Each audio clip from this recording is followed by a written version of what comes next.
The International Association for Near-Death Studies presents NDE Radio, a weekly exploration of near-death experiences and similar encounters with the other side.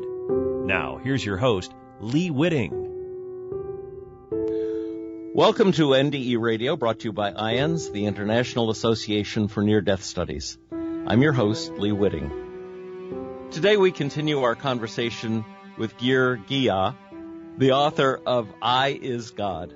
For those who didn't listen to last week's show, I'd suggest they go to our past shows button and listen to the story of Geir's near-death experience and the philosophical pursuit he's been on ever since.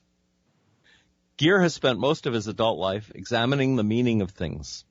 He studied the Icelandic sagas for the deeper meaning behind these remarkable historical records.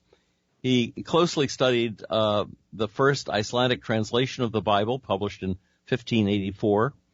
Then he began to painstakingly reinterpret the metaphors he saw in that 16th century Bible to reveal its hidden understanding, that the spirit of the word I is everything. You have to understand that all the stories of gods and goddesses are related. They have different names only because of different culture, Geir has said. The metaphors that have been used to explain the universe for millennia all center around the understanding that nothing exists without consciousness, that nothing exists without the spirit of the word I. But we don't invent anything, we discover what has been here all the time. Geir, welcome back to NDE Radio. Thank you.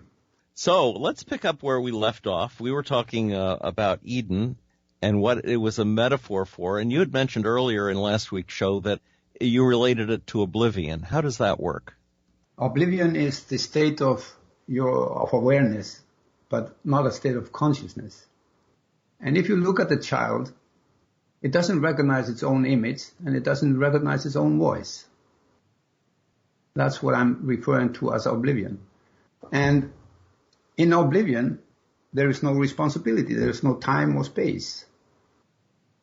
So if you look at it that way, wouldn't it describe paradise the best? And we refer to Garden of Eden as paradise. Yes. Paradise means no responsibility. I'd like to think, sometimes I certainly would love to think that was the case. Yeah, I mean, if you have no obligations, no responsibility, there is nothing you have to, nothing that is, let's say, bugging you. Mm-hmm. Wouldn't you be considering that as the ultimate freedom or paradise life? Now, when people have had near-death experiences, they often come back and say they'd never experienced the intense love that they felt when they were going into the light. Do you see love as an aspect of Eden and of all of the metaphors in the Bible? What they say frequently, people who've had a near-death experience, they traveled into the light. They feel that God's love is the most powerful emotional experience that they have ever felt, that they are overwhelmed by this unqualified acceptance of them. It's like coming home. Does that work into your philosophy at all? Well, I didn't see any light, or I didn't experience any like light. What I consider that I was experiencing myself, understanding that ourself is the right word. Ourself cannot die, or what we call die, and it's constant. And there was in my mind, there is no death. There is only life. Do you see the possibility of letting go of our ego and merging with let's say with one another, for lack of a better term? If we're not going to merge with the light of love, would we become one with the tree? Let's put it that way. Ourself is constant.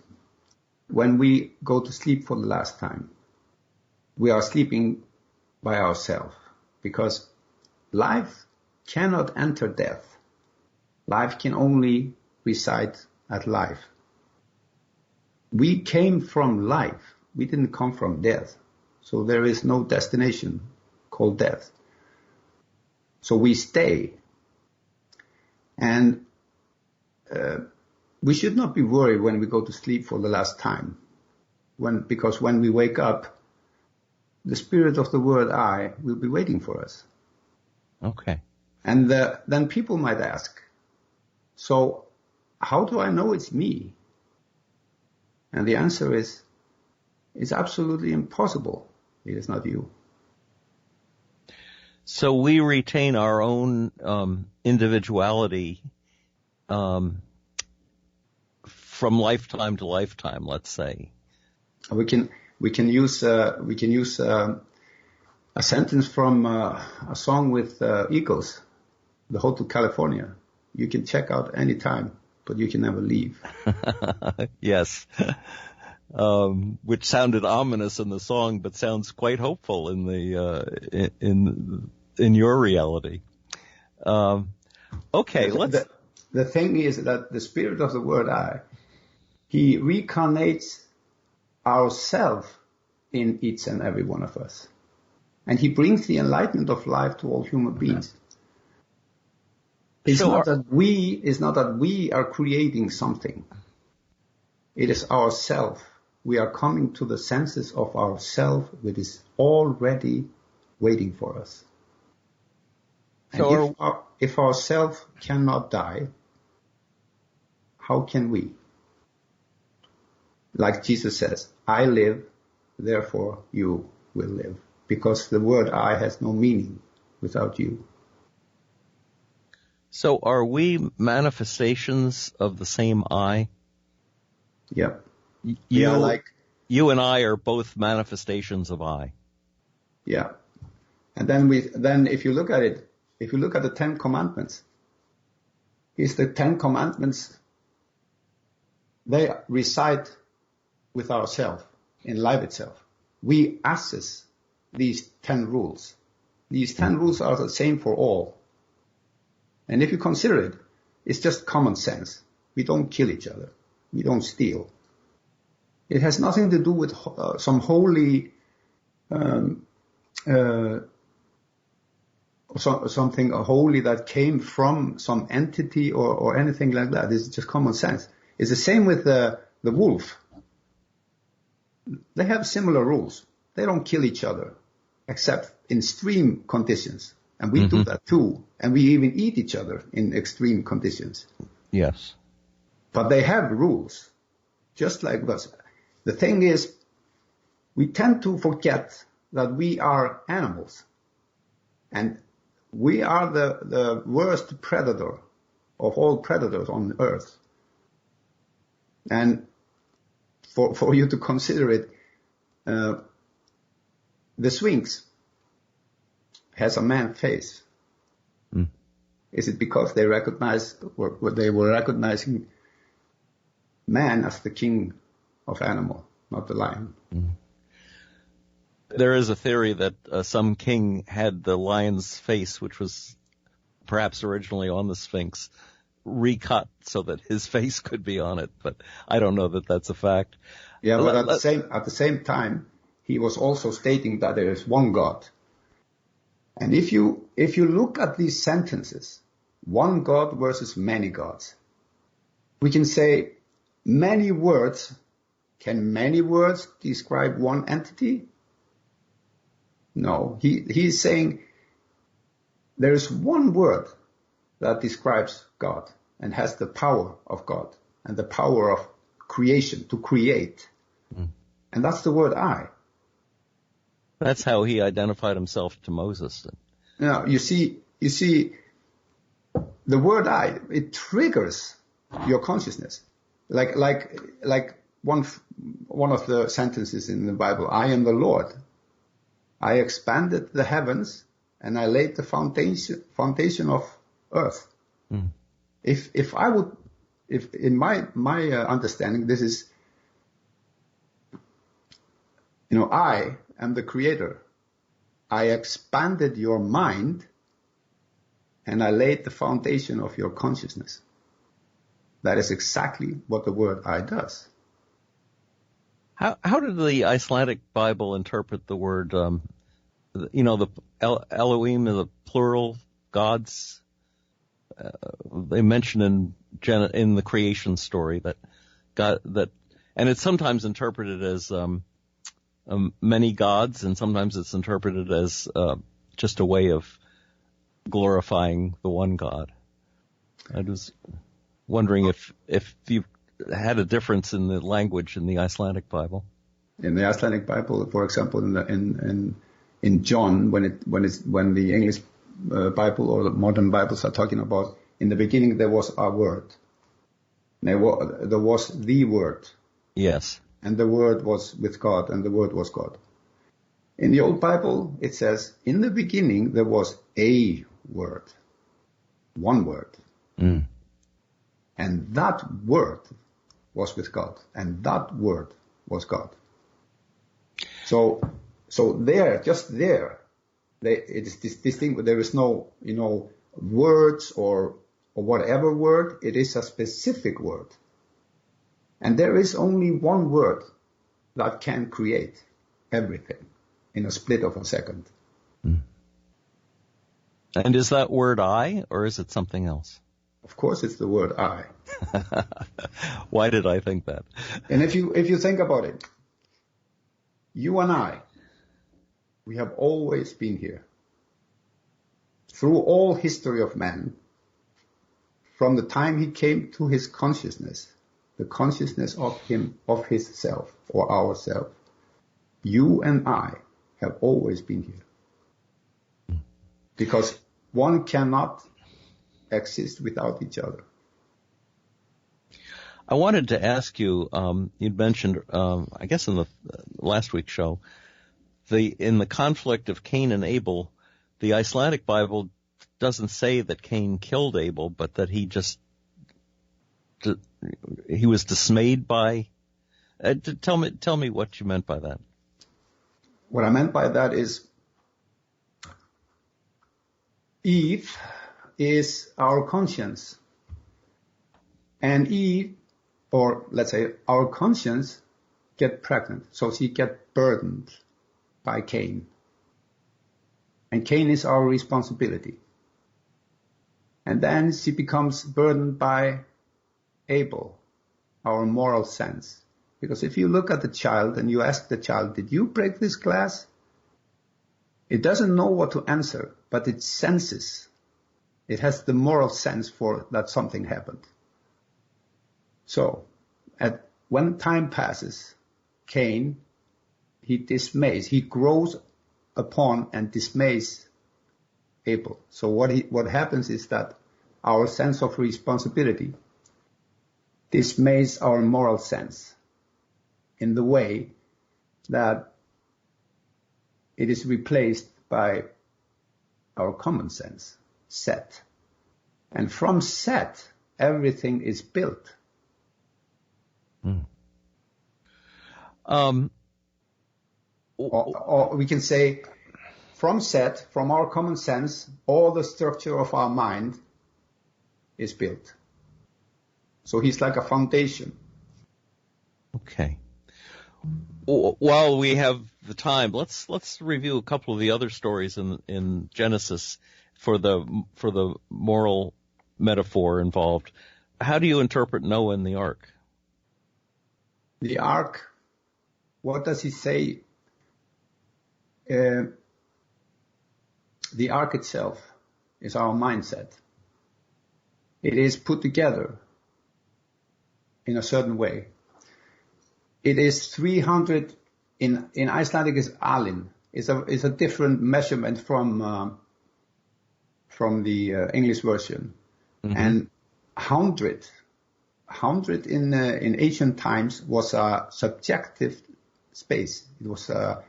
It was not distinguished space. It was subjective. It was only subjective. So 300 in length were 3 subjective fields of time, because length is always time. Mm. And this time, because there are three, they must be divided. So it's past, present, and future. That's the length of your, or time of your mindset. And the floodwaters and two of every species, how does that fit into that? Well, we have to carry with us subjective and objective images of everything. And that's what we put in the mindset. It's constantly, we have to have it in our mindset. And you see, the rain, it starts to pour down the rain.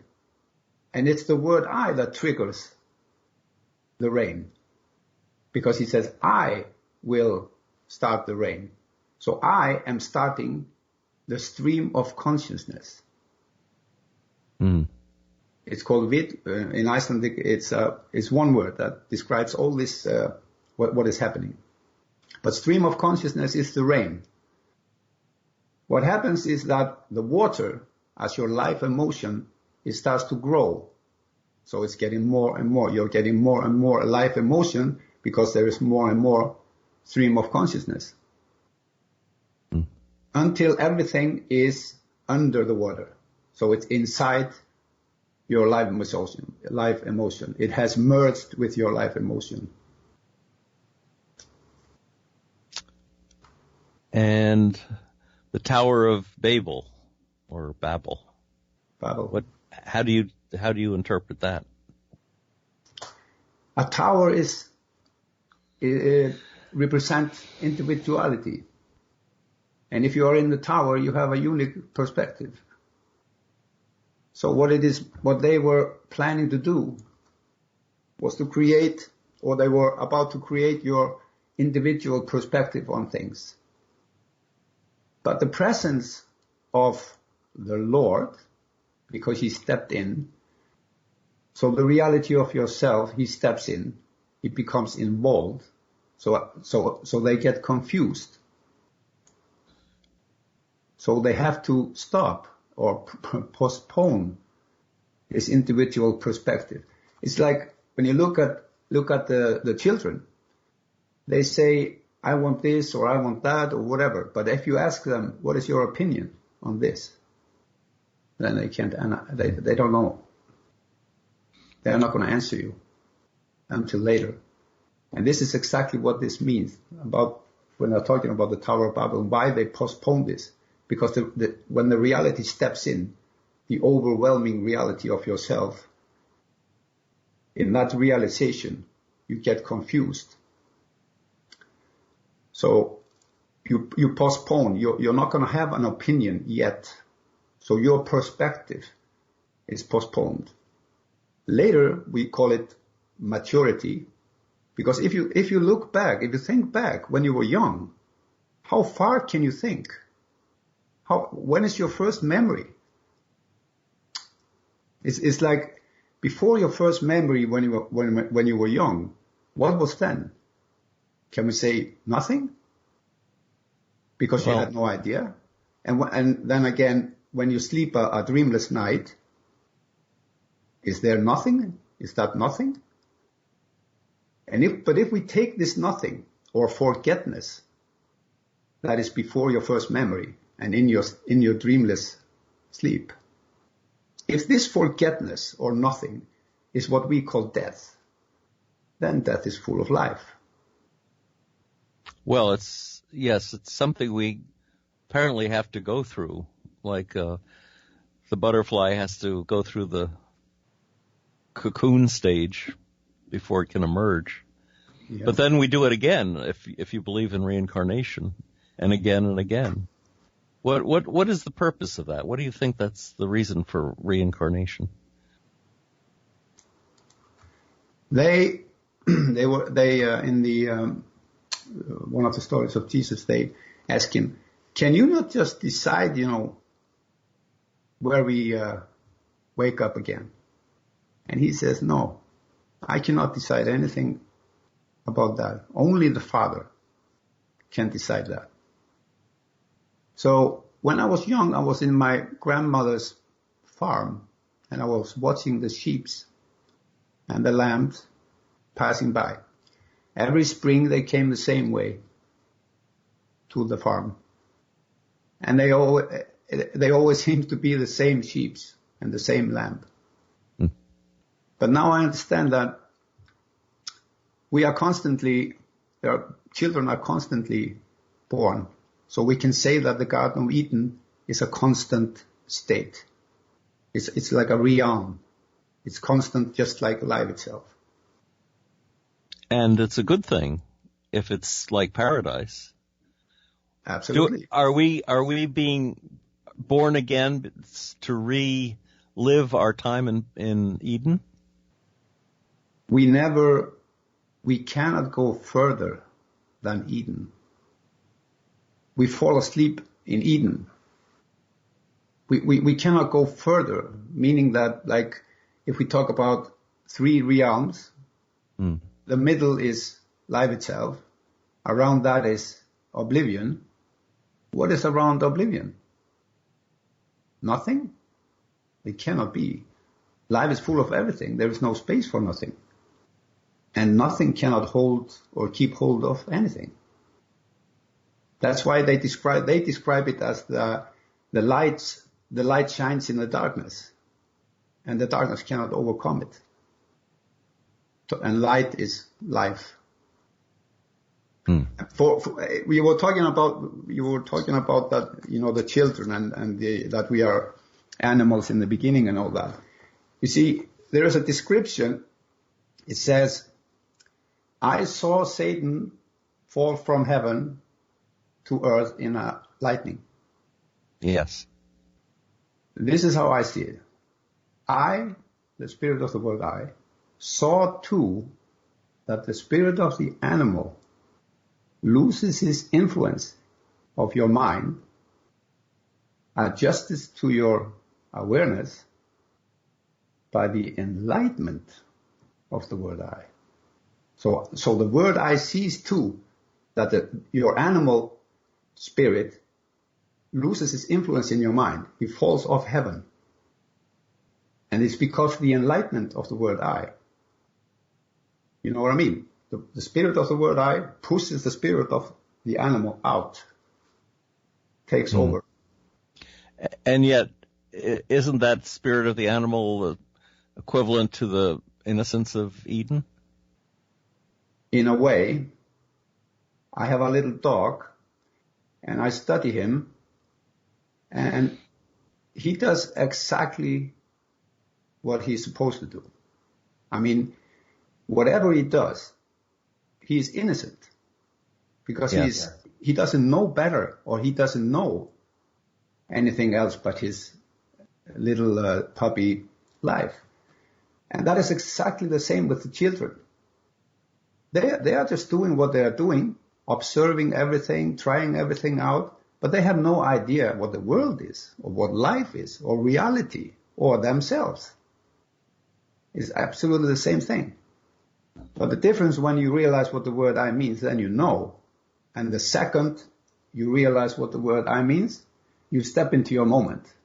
You step into responsibility, obligations, and time and space. Before, none of it existed. There are some New Age people who think of us here as all being children, acting pretty much out of ignorance all the time, that God is above loving us anyway, and that we'll all be carried up into the light at the end. That's just one take on all of this, but there are certain people we know who accepted full responsibility. Jesus is certainly a prime example. And we probably should aspire to get out of our little Eden here and take responsibility before we wipe out the entire earth with the kind of pollution and damage that we're doing to it. Yeah. One of the commandments is you should honor your father and your mother, right? Yes. So Eve is introduced as the mother of everything living. And she's our conscience. And Jesus says, don't call any man on earth your father, because there's only one Father, yourself or ourself. So which mother and which father are we supposed to honor?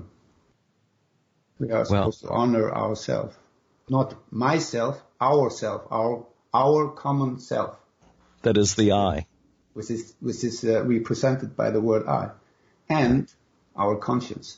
If you honor your conscience, are you going to steal something, or kill someone, or because this conscience is also common for all. Geir, we are once again out of time. I want to thank you so much. I is God, The Journey Begins. It's 95 pages. You can get it on Amazon. It's also on Kindle for only 99 cents, isn't it? Which is great. It. Yeah, while you're introducing it. Yeah. I guess the paperback is $9.95, which isn't bad at all. Geir, thanks for sharing your story with us again today. It's been a pleasure having you on the show. Thank you. It was very nice talking to you. Yes. If listeners would like to hear this show again or any of our past shows, just go to our website at nderadio.org and hit the past shows button. And for information about IANDS, just go to their website at IANDS.org and be with us again next week for more NDE Radio. This is Lee Witting saying thanks for listening.